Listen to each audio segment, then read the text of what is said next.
ভেনেজুয়েলার সাথে যুক্তরাষ্ট্রের কয়েক মাসের টানা উত্তেজনা, যার ফলে ক্যারিবীয় অঞ্চলে নিজেদের সামরিক উপস্থিতি বাড়ায় ওয়াশিংটন। মাদকবাহী অভিযোগ করে একের পর এক হামলা চালাতে থাকে ভেনেজুয়েলার মালিকানাধীন জাহাজে। One of the largest narco traffickers in the world and a threat to our national security. উত্তেজনার পারদ যখন তুঙ্গে, তখন তৈরি হয় যুদ্ধের আশঙ্কা।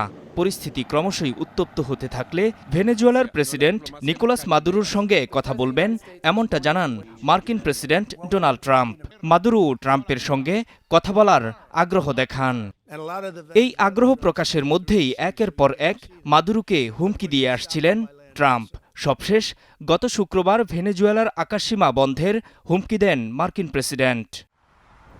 যদিও নিউ ইয়র্ক টাইমসের এক প্রতিবেদন বলছে, মাদুরোর সাথে গেল সপ্তাহে টেলিফোনে কথা বলেছেন ট্রাম্প, কিন্তু এই ফোনালাপের বিষয়টি ছিল অতি গোপন। না ওয়াশিংটন না কারাকাস কোনো পক্ষই এটি প্রকাশ করেনি।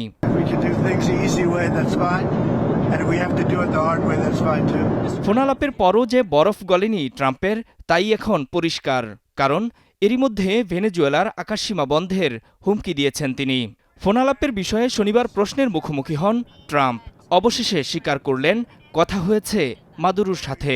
তবে কোন কোন বিষয়ে কথা হয়েছে সেটি গোপনই রেখেছেন তিনি। আমি এটা নিয়ে কোনো মন্তব্য করতে চাই না, তবে উত্তর হচ্ছে হ্যাঁ।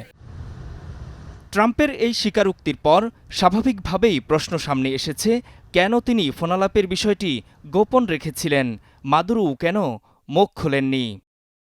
নূর মোহাম্মদ, স্টার নিউজ।